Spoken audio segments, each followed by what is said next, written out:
Al-ikhlasi wa tafsuduha al-ikhlasi wa riyai wal ujubi wa dzikril mana min minnati wa ghairihi.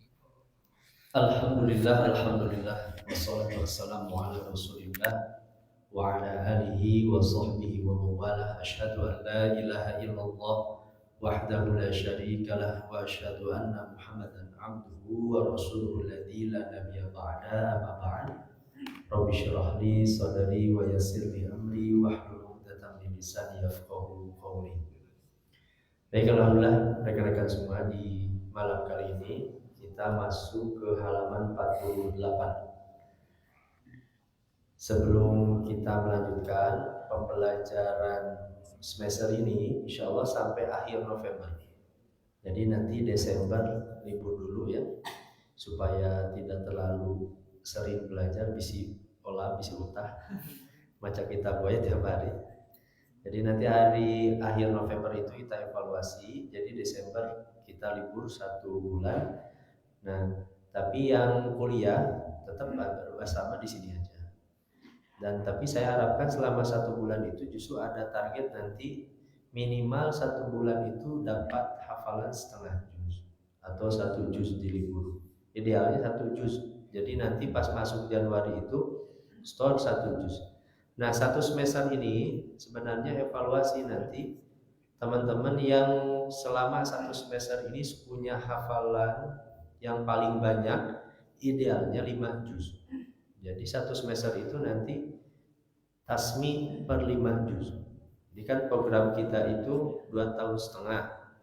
Nah, idealnya jadi selama 2,5 tahun itu idealnya 25 juz. Tapi kan tergantung kemampuannya. Niatnya 25 juz, ternyata tercapainya 25 ayat. Dan itu tergantung kemampuan nanti.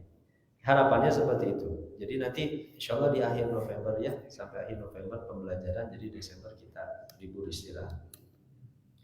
Di pertemuan sebelumnya kita sudah bahas 2 alasan kata Imam Al-Ghazali kenapa ilmu itu harus didahulukan daripada ibadah.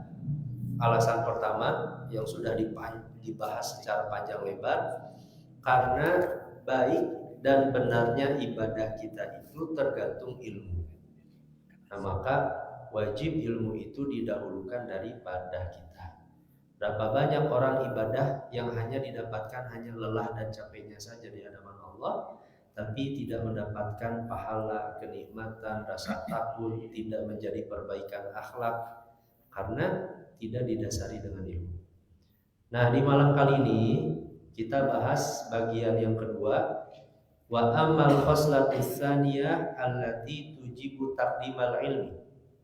Bagian yang kedua, kenapa wajib mendahulukan ilmu. Ini berapa paragraf lewat ya. Ini langsung ke bagian kedua karena inti pokoknya kita sudah dapatkan insyaallah. Nah, alasan kedua kenapa ilmu itu harus didahulukan daripada ibadah. Silahkan baca dulu siapa. Halaman berapa? 48. Itu. Wa amal khoslah.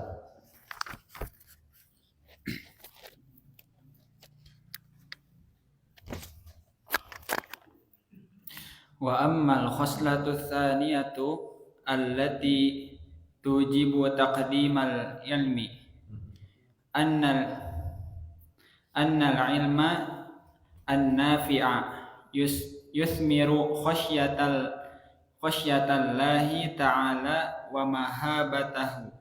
Qala Allah ta'ala innama yakhshallaha min ibadihi al-ulama wa dzalika anna man lam ya'rifhu haqqa ma'rifatihi lam yahabhu ya haqqa lam yahabhu haqqa mahabatihi wa lam yu'azzimhu haqqa ta'zimihi wa hurmatihi qabbal ilmi fabil ilmi ya'rifuhu wa ya'zimuhu wa yu'azzimuhu wa yahabuhu fasara al-ilmu yuthmiru ta'ata kullaha wa yahzizu anil ma'siyati kulliha bitaufiqillahi ta'ala. Wa amal khoslatu ats-tsaniyah, adapun bagian yang kedua, allati tujibu taqdimal ilmi, yang memastikan kenapa ilmu itu harus didahulukan daripada ibadah. Kemarin ya kata mutiara dari Imam Al-Ghazali, an-naumu ala ilmin khairun min sholatin ala jahlin. Tidur disertai dengan ilmu lebih baik daripada sholat dibarengi dengan kebodohan. Sampai seperti itu Imam Al-Ghazali mengatakan pentingnya ilmu. Tapi jadi itu loba sare kan kemarin kan ya. Jadi acenah lebih baik tidur. Yang kedua itu, kenapa alasannya ilmu didahulukan? Annal ilman nafi'a yuthmiru khasyatullah. Ilmu yang bermanfaat itu akan menghasilkan rasa takut kepada Allah Subhanahu wa taala. Wa mahabatahu, mengagungkannya. Mahabbah itu sebenarnya rasa takut sama, tapi dibarengi dengan ta'zim. Qala Allah Ta'ala, Allah berfirman, innama yakhshallah, hanya saja yang takut kepada Allah min ibadihi, dari hamba-hambanya itu adalah al-ulama, orang-orang yang berilmu. Kata innama itu dalam bahasa Arab adatul hasr, pembatasan dari Allah menunjukkan pertama sedikit orang yang takut kepada Allah itu, yang kedua kata innama itu menunjukkan hanya dengan ilmu rasa takut itu bisa digapai. Rasa takut kepada Allah itu bisa digapai.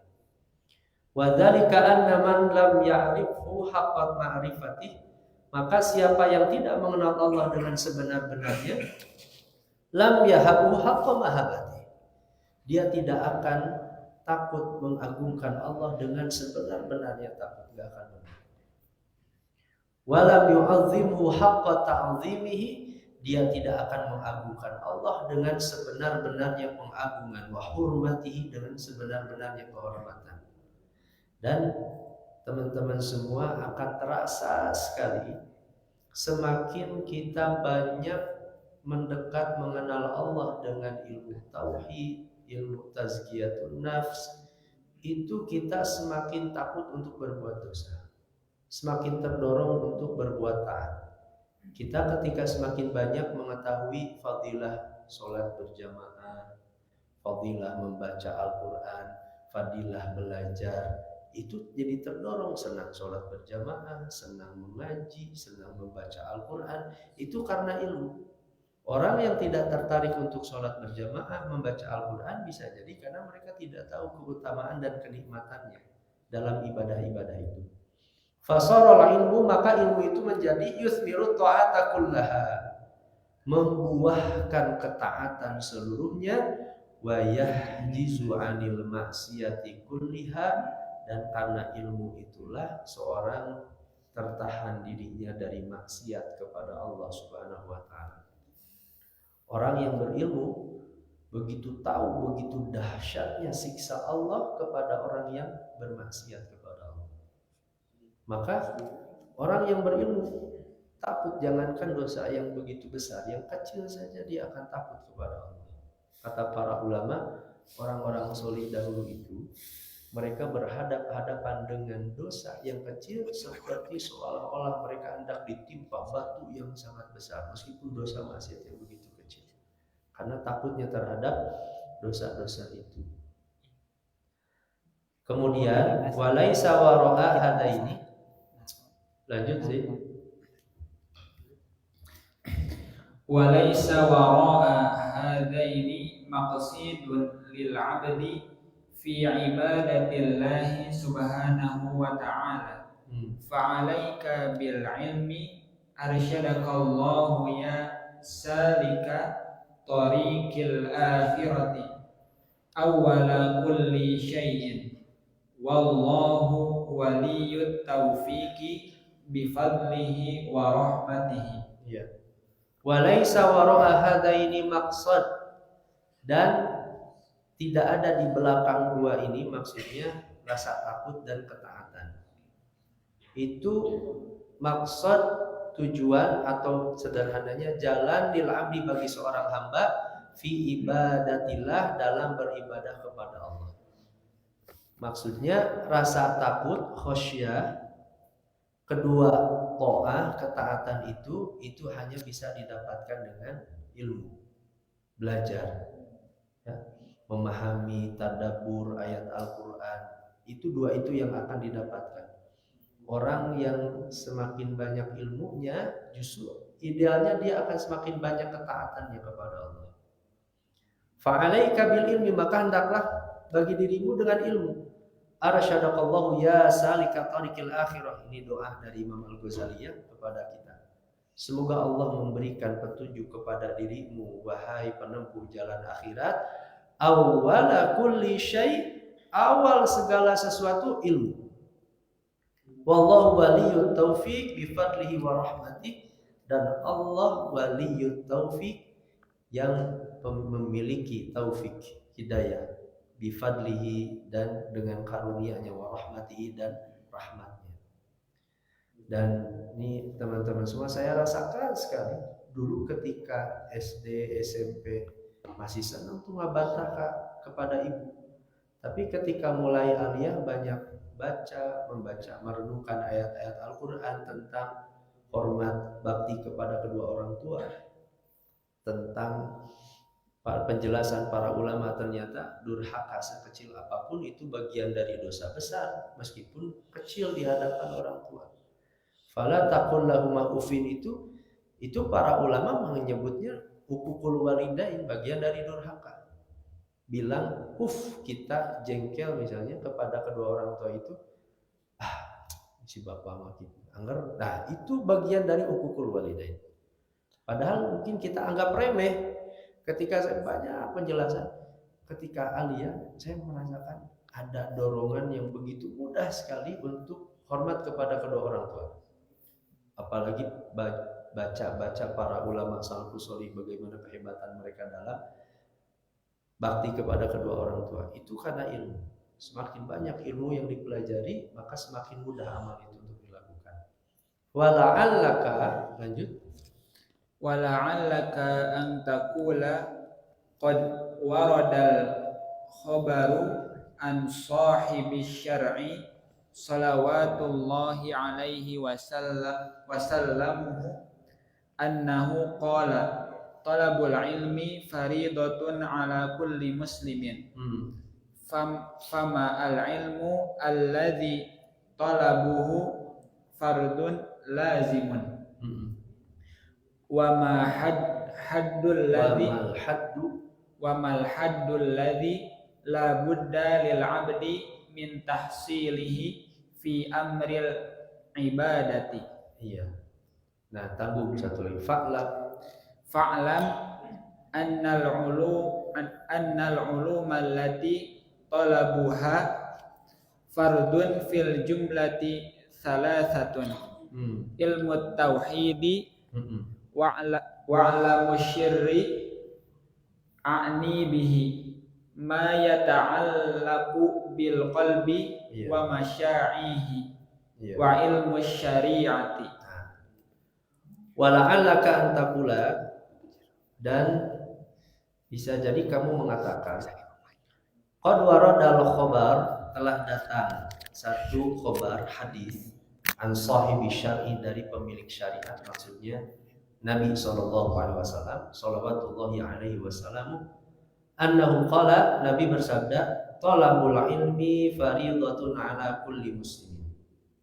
Ini dorongan di dalam Islam bahwa Islam itu sangat meninggikan tradisi keilmuan. Peradaban Islam itu lahir dari peradaban ilmu, bukan dari peradaban. Jangan teman-teman semua jangan lihat bangunan-bangunan hebat itu lihat bangunannya, tapi di balik bangunan itu pasti ada ilmu. Makanya termasuk bangunan akidah, akhlak, fikih, itu di balik itu semua itu ilmu.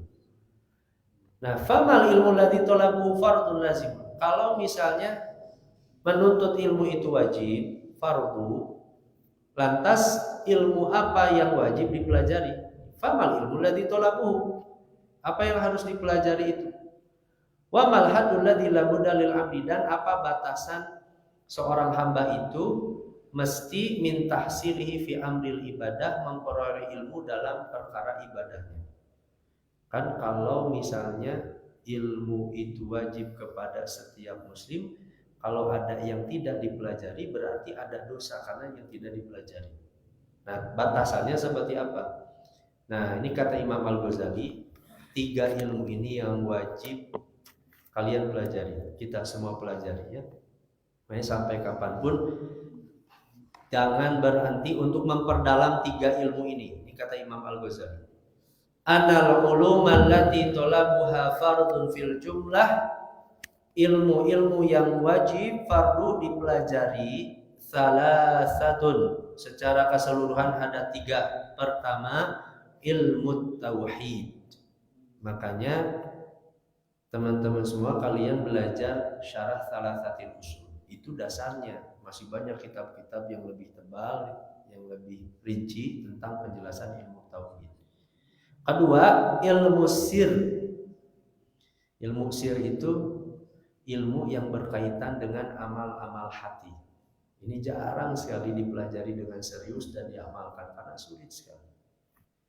Itu lewat apa kitabnya? Ya diantaranya Minhajul Abidin, ya, Riyadhus Shalihin, Ihya Ulumuddin. Riyadhus Shalihin itu berkaitan dengan adab-adab, termasuk adab-adab di dalam hati. Ya. Sabar, ikhlas, jujur, kemudian nanti muraqabah, mujahadah, tawakal, ya khosyah, rasa takut. Itu semua bukan perbuatan badan, ya. Tapi itu semuanya perbuatan hati kita. Karena meskipun orang mengucapkan lisan alhamdulillah belum tentu bersyukur, belum tentu. Ada maling malam dapat 3 motor, paginya bebeja, alhamdulillah aing menang 3 motor. Pakai alhamdulillah. Tapi alhamdulillah itu tidak mewujudkan rasa syukur, karena rasa syukur itu adalah perbuatan hati. Merasakan kenikmatan Allah, anugerah Allah. Ya. Nah, 3 ilmu. Yang ketiga, ilmu syariah, ilmu tauhid, ilmu sir. Ini dalam tazkiyatun nafs, ya, tasawuf, ya, kitab-kitab adab. Nah, ini di ilmu sir. Sir itu kan artinya itu rahasia. Rahasia itu karena ilmu yang tersembunyi, tipis sekali untuk mengetahui, membedakan riya, ikhlas, syukur tidak syukur, tawakal tidak tawakal, itu dalam sekali. Seperti penjelasan kemarin kan Imam Al-Ghazali, tidak terbayang oleh kita ada orang yang dia semakin berdakwah justru semakin bermaksiat kepada Allah. Itu karena kehilangan ikhlas. Ada penyakit hati di dalam hatinya, riya, ingin diperhatikan oleh orang-orang, ingin dilihat kehebatannya oleh orang-orang, atau karena ujub, dia merasa punya ilmu, mengajarkan orang lain, kemudian dia merasa dirinya lebih mulia, lebih suci, lebih hebat daripada orang lain. Itu meskipun sehebat apapun ceramahnya, dakwahnya, dia terjangkit penyakit riya dan ujub, di akhirat bukan mendapatkan kemuliaan, justru mendapatkan siksa dari Allah. Meskipun misalnya ratusan orang mendapatkan hidayah dari ceramahnya, bisa jadi penceramahnya masuk neraka, orang-orangnya masuk surga. Itu yang ditangisi oleh Imam Ibnu Jauzi. Imam Ibnu Jauzi itu kan udah puluhan ribu masuk Islam karena ceramahnya Imam Ibnu Jauzi. Tapi Imam Ibnu Jauzi satu waktu pernah menangis. Dia mengatakan, saya khawatir sekali. Berapa ribu orang yang mendapatkan hidayah karena ceramahku, sedangkan aku tidak tahu apakah diriku selamat ataukah tidak. Bisa jadi orang yang aku ceramahi mereka mendapatkan hidayah Allah, kemudian mereka semakin dekat kepada Allah, tapi semakin banyak aku merasakan tadi kehebatan ini, kemudian terjangkit penyakit riya dan ujub. Bisa jadi puluhan ribu masuk surga, Imam Ibnu Jauzi kemudian khawatir dirinya sendiri masuk neraka. Nangis Imam Ibnu Jauzi karena khawatir dengan hal itu. Nah, hal yang seperti ini itu gak akan dipelajari dalam ilmu fikih. Ilmu fikih hanya berkaitan dengan sah tidak sah ibadah. Ya sah tidak, kan itu. Ini bisa diterima ataukah tidak.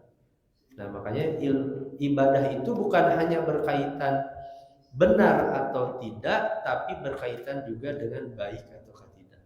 Nah, benarnya atau tidaknya dalam ilmu fikih, baik dan tidaknya ini dalam ilmu sir atau tazkiyatun nafs. Kemudian, nah ini kata Imam Al-Ghazali, wa amma hadu, batasannya seperti apa? Kan ilmu tauhid itu luas sekali. Masa seluruhnya wajib dipelajari? Nah, batasannya seperti ini kata Imam Al-Ghazali. Wa amma hadu ma yajibu min kulli wahidin minha.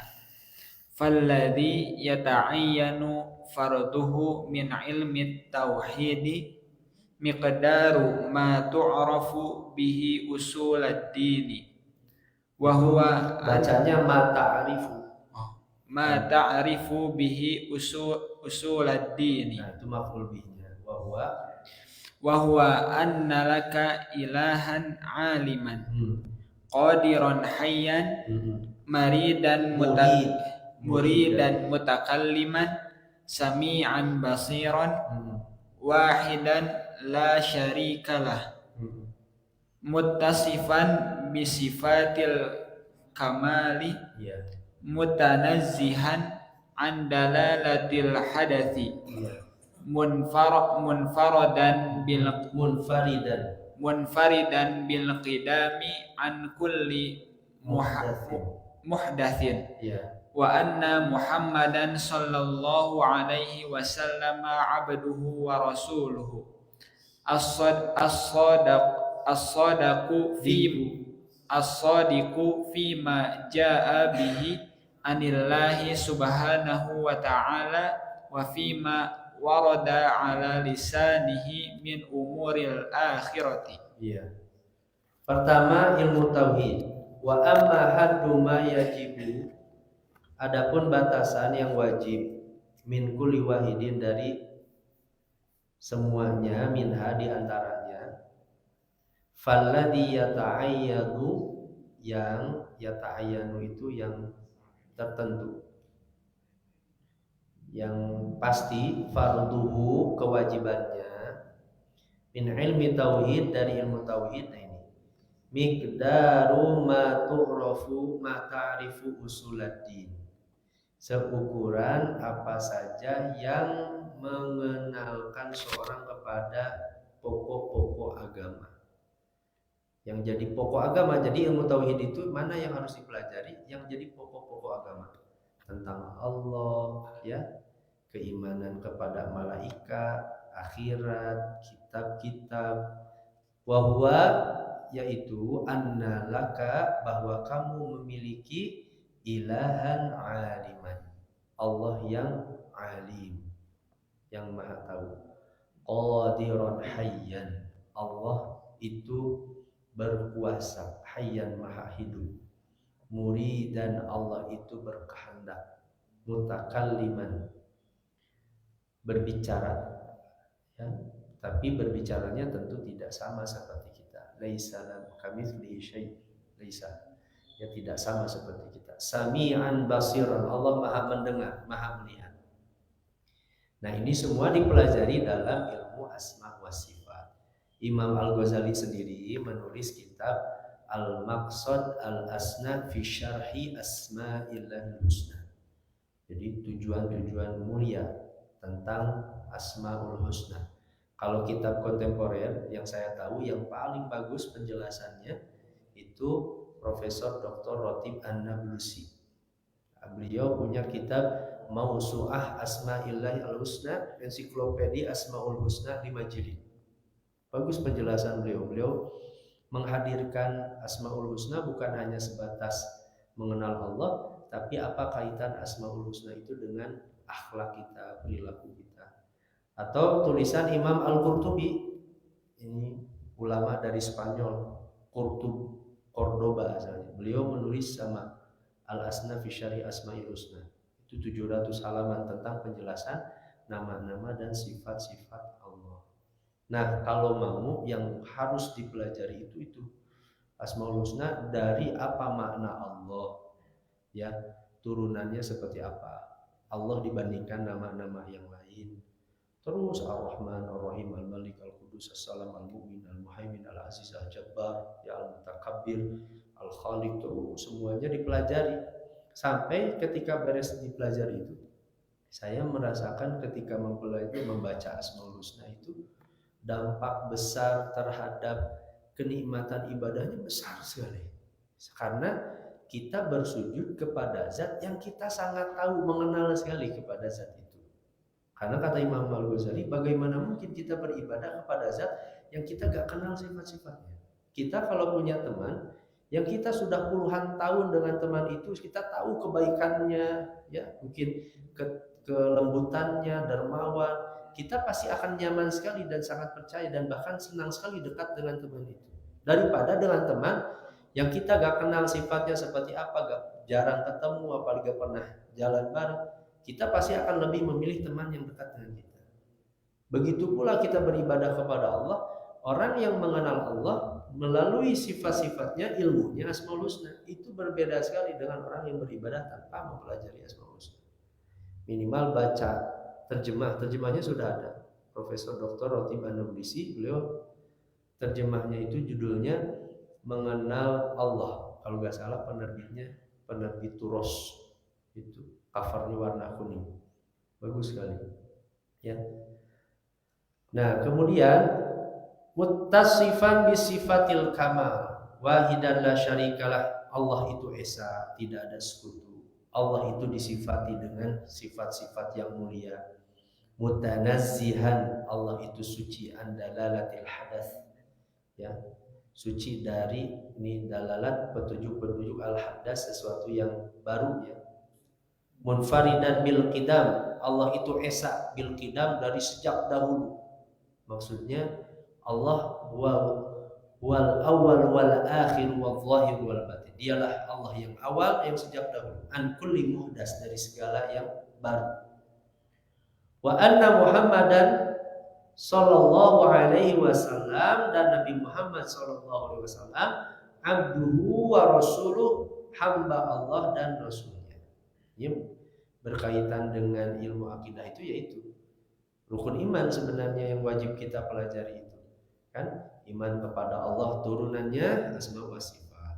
Iman kepada Nabi, kenali Nabi, siapa Nabi itu. Ya idealnya tamat buku sirah. Kalau sirah, kitab sirah terbaik, baca fikih sirah karya, kalau kontemporer ya Al-Buti, Syekh Ramadan Al-Buti, namanya Fikih Sirah. Saya dulu disindir sama baca lihat video Ustaz Budi Ashari, kan gitu.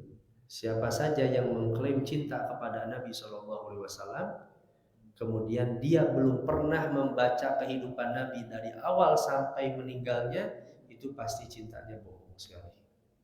Karena orang yang cinta kepada Nabi, dia pasti akan mempelajari kehidupan Nabi dari lahir sampai meninggalnya seperti apa.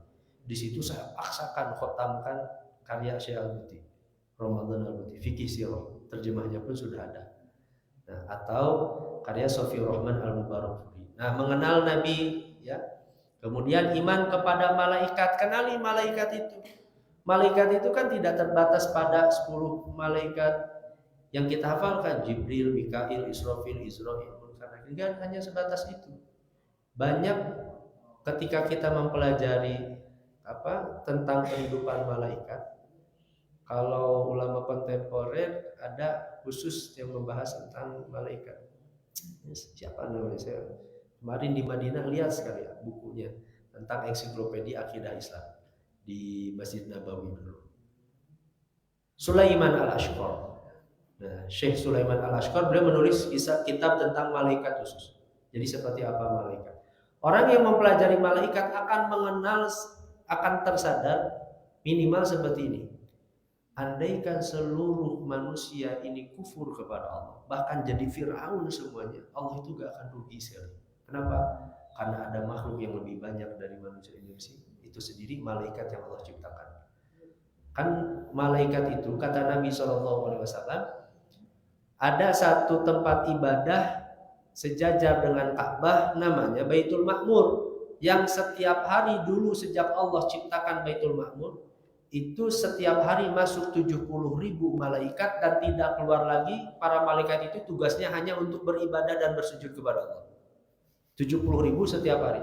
Kalau sejak alam semesta ini diciptakan dan Baitul Ma'mur itu kemudian diciptakan, setiap hari ada 70.000 malaikat, kira-kira berapa malaikat yang Allah ciptakan sampai hari ini? Dan itu tugasnya hanya untuk bersujud beribadah kepada Allah. Makanya kalaupun kita kufur demi Allah, tidak akan sedikit pun mengurangi kerajaan kekuasaan Allah.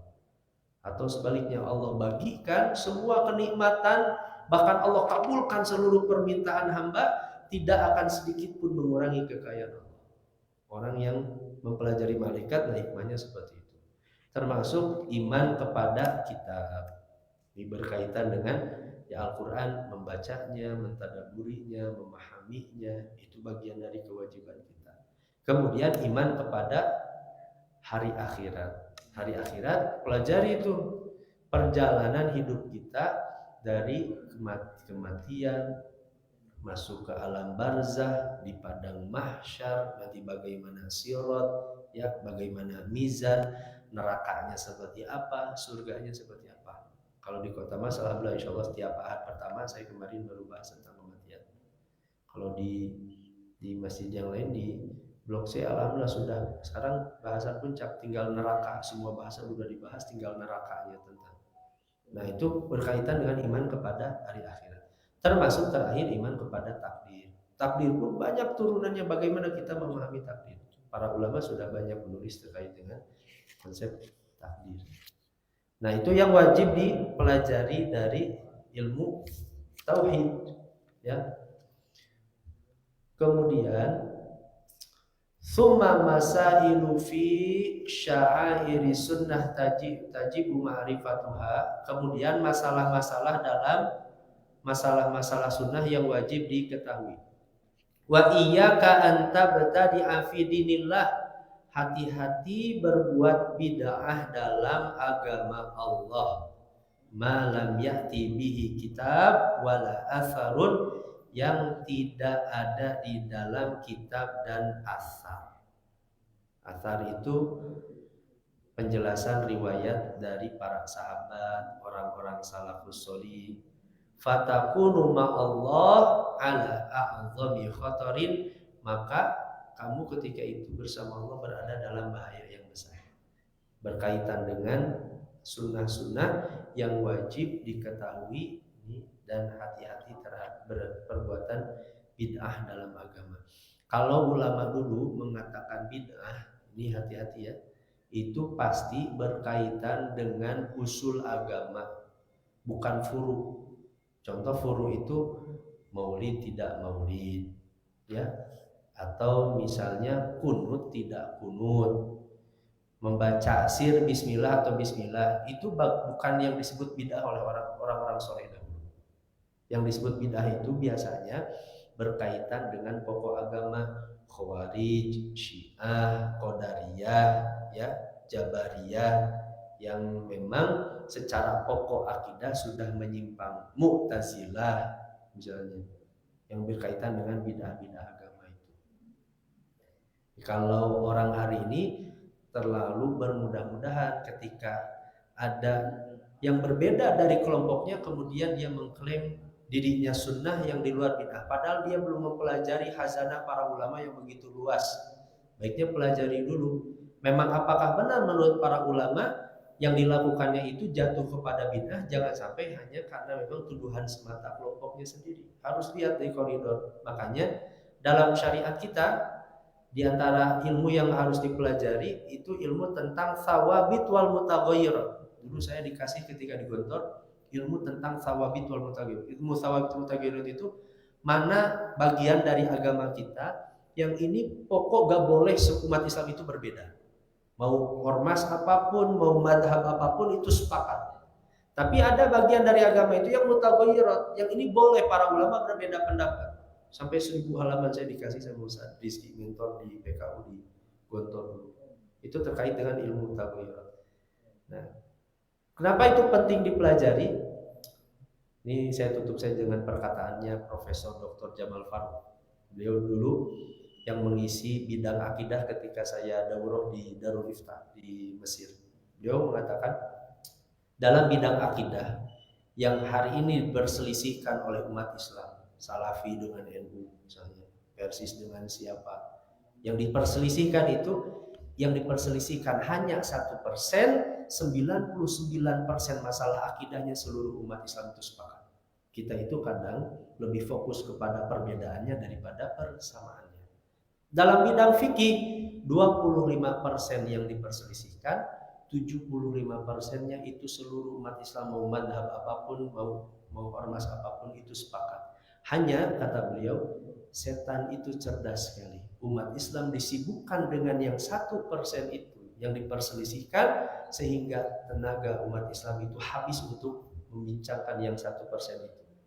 Menuduh saudaranya, merendahkan saudaranya, mencela saudaranya, ujub di sana, akhirnya bangga diri terhadap ilmu seolah-olah lebih hebat daripada orang lain, padahal ada 99% permasalahan yang disepakati bersama dan itu tidak dibincangkan bersama.